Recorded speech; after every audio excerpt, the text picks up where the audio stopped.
Telangana deputy CM Bhatti Vikramarka మాట్లాడుతున్నారు. Live ద్వారా చూద్దాం. స్థాయి దిగజార్చుకొని అబద్ధాలన్నీ పోగేసుకొని ఆ పోగేసుకున్న అబద్ధాలని ప్రచార అస్త్రాలుగా మార్చుకొని అదే పనిగా ఒక గోబల్స్ ప్రచారం చేయడం కోసం ప్రయత్నం చేస్తూ ఉన్నారు. ఇది ఒక అంశంలో కాదు, అనేక అంశాలపైన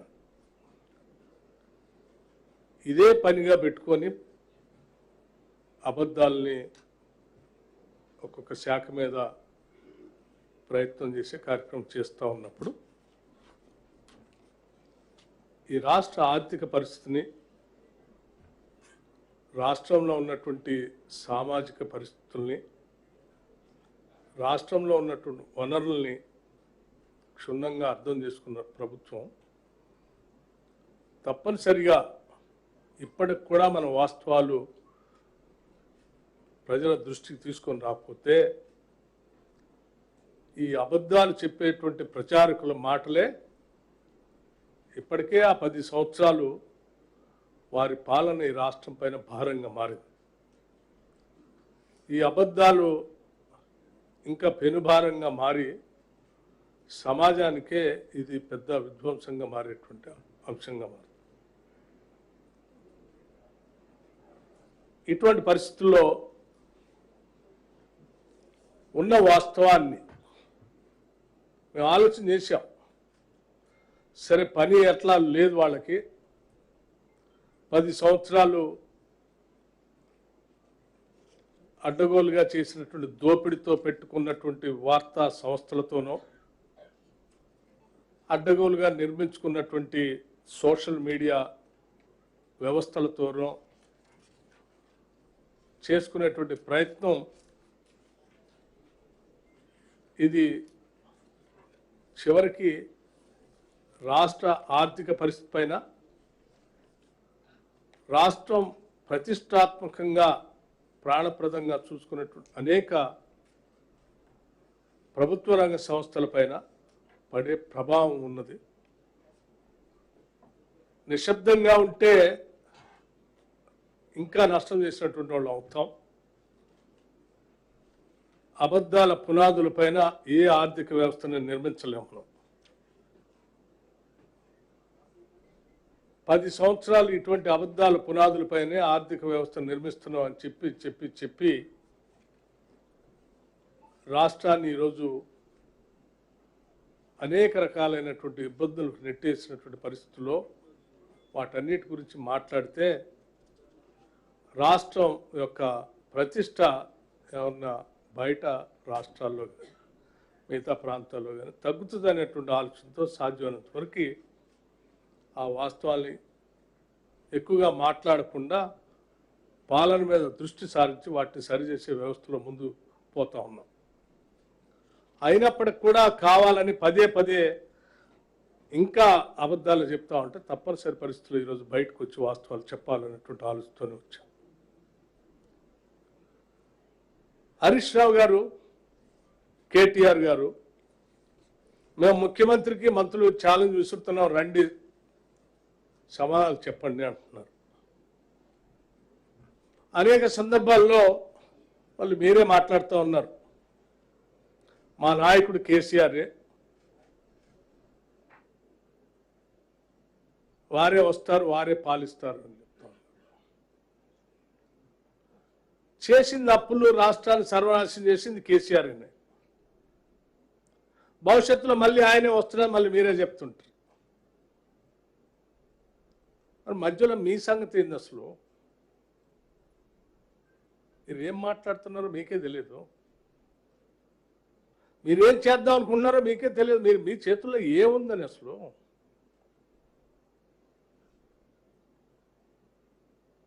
అబద్ధాలు పోగేసుకొని ప్రచారం చేయటం తప్ప ఈ చేతుల్లో ఏముంది? నేను చాలా స్పష్టంగా, నిజంగా మీకు ఏమాత్రం బాధ్యత ఉన్నా 10 సంవత్సరాలు ఈ రాష్ట్ర ముఖ్యమంత్రిగా పనిచేసిన కేసీఆర్ గారికి సవాల్ విసురుతున్నాం, స్పష్టంగా చెప్తా ఉన్నాం. నేను అనేక అంశాలపైన మాట్లాడటానికి సిద్ధంగా ఉన్నాను. చేసిన అప్పులు వాస్తవం కాదా? ఈ రాష్ట్రాన్ని తాకట్టు పెట్టి ఈ రాష్ట్రం మీద భారం వేసిపోయింది వాస్తవం కాదా? నేను ఈరోజు ప్రత్యక్షంగా ఈ షీట్ని ఎక్కడ పడితే అక్కడ రాష్ట్రం ఇన్ని అప్పులు చేయలేదు అని పదే పదే హరీష్ రావు గారు ఒక పవర్ పాయింట్ ప్రజెంటేషన్ ఇస్తున్నారు. ఈ అప్పులన్నీ ఎవరు చేశారు? 2014 నుంచి 2023 వరకు మీరే కదా. ఇవన్నీ తెచ్చింది మీరే కదా, మీ ముఖ్యమంత్రే కదా, ఆనాటి మీ ముఖ్యమంత్రే కదా. ఇవి దాస్తే దాగే కాదు కదా, ఇవి రికార్డ్స్లో ఉండే కదా. అక్షరాల మీరు రకరకాల మార్గాల ద్వారా రాష్ట్రాలు తెచ్చిన అప్పులు, ఎఫ్ఆర్బిఎం పేరు మీద కొన్ని, government guaranteed loans raised by అంటే కార్పొరేషన్స్ పేరు మీద కొన్ని, మీరు ఎంప్లాయీస్కి పెండింగ్ పెట్టిపోయినటువంటి అప్పులు కొన్ని, డిస్కమ్స్కి ఎనర్జీస్కి కట్టాల్సిన అప్పులు కొన్ని, ఇవన్నీ ఈరోజు లెక్కలు ఉన్నాయే కదా.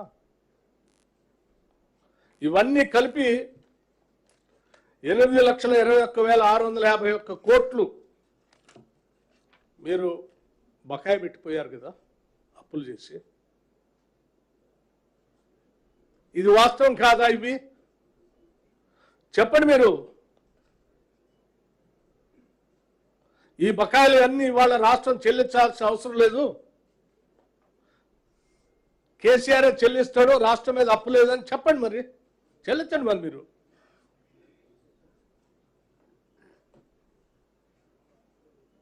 కేసీఆర్ చేసిన అప్పులే కదా ఇవి. మాట్లాడితే బుకాయించటం, లేకపోతే దీనికి సంబంధం లేదని మాట్లాడటం ఎంతకాలం మోసం చేస్తారు? ఇంకా నేను ఈ షీట్ మీకు స్పష్టంగా మీడియా మిత్రులందరికీ ఇవ్వదలుచుకున్నాను. పదే పదే ఎక్కువ అప్పుల గురించి రోజు మాట్లాడితే రాష్ట్ర పరువు ప్రతిష్టకి ఇబ్బంది అవుతుందనే ఆలోచనతో వాస్తవాలన్నీ తగ్గించుకుంటూ వచ్చాయి.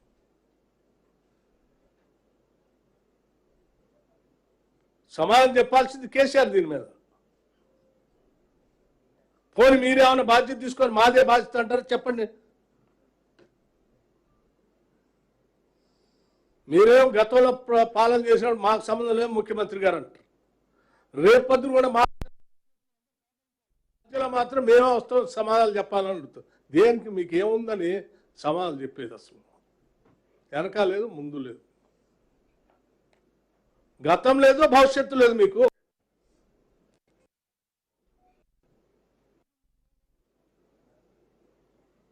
ఇంకోటి మాట్లాడతారు దీనికి సంబంధించి అప్పులు. ఇది రాష్ట్రం ప్రభుత్వం రాగానే అసలు వైట్ పేపర్ పెట్టి ఆ రోజు చర్చ పెట్టాం. ప్రింటెడ్ బుక్కే శాసనసభలో.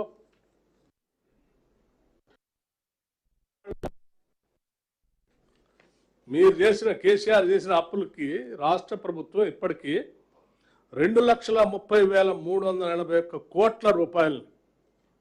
ఒకసారి ఆలోచించండి. 2,08,681 కోట్ల రూపాయలు. 2,08,681 కోట్ల రూపాయలని ఇటు బ్యాంకులకి చెల్లించాం.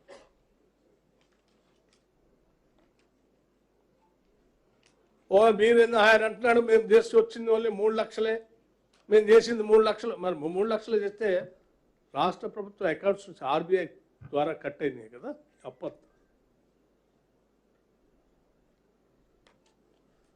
మీరు చేసిన అప్పుకి వడ్డీ అసలు కలిపి కేవలం ఈ 2.5 సంవత్సరాల్లోనే 2,08,681 కోట్లు బ్యాంకులు కట్టింది.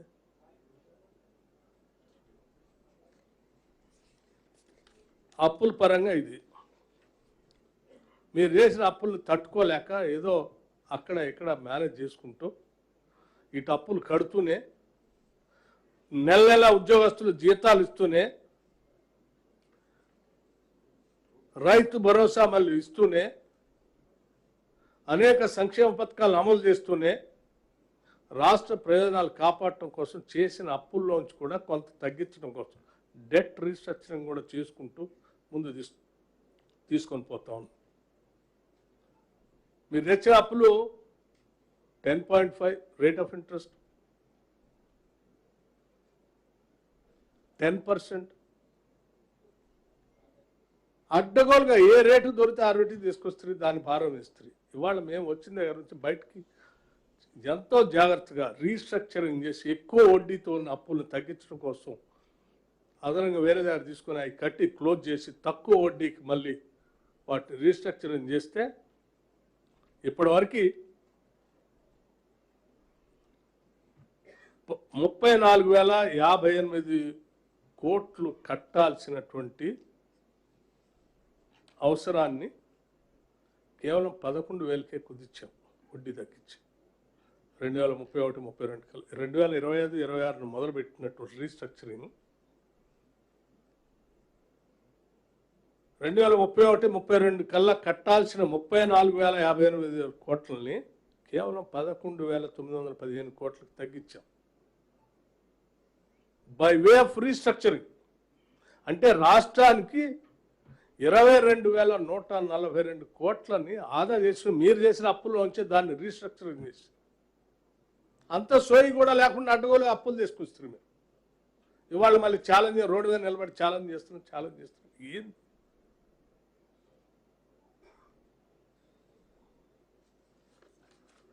మళ్ళీ నేను ఛాలెంజ్ చేసిన ఆయన రాలేదు, ఈయన రాలేదు. రెండో అంశం, రాష్ట్రానికి సంబంధించి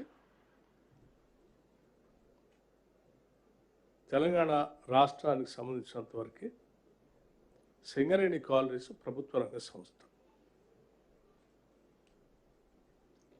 ఆ సంస్థ ఆస్తులు, వనరులు, అక్కడ పనిచేసే ఉద్యోగస్తులు అందరూ ఈ రాష్ట్రానికి సంబంధించిన ఆస్తులు. పొద్దు లేస్తే సాయంత్రం దాకా రోజుకు ఒక దగ్గర పోయి సింగరేణి మీద అబద్ధాలు పోగేసి ప్రచారం చేసుకుంటూ పోతూ ఉంటారు. ఎవరిని నష్టపరుద్దామని నేను సూటిగా అడుగుతా ఉన్నాను కేసీఆర్ గారిని. లెక్కలతో సహా 2014 నుంచి 2023 వరకు ఈ రాష్ట్రంలో ఉన్నటువంటి కోల్ బ్లాక్స్ సంబంధించి ఈ రాష్ట్రంలో ఉన్న థర్మల్ పవర్ ప్రాజెక్ట్స్కి లేకపోతే బయట ఉన్నటువంటి థర్మల్ పవర్ ప్రాజెక్ట్స్కి అమ్ముకోవటానికి పనికొచ్చేటువంటి ఉపయోగపడే సింగరేణి కోల్ బ్లాక్స్ సంబంధించిన కోల్ని ఈ 10 సంవత్సరాల్లో ఆ కోల్ బ్లాక్స్ని పెంచడానికి ఒక్క చిన్న ప్రయత్నమైనా మీరు చేశారా? అదనంగా ఒక కోల్ బ్లాక్నైనా యాడ్ చేశారా?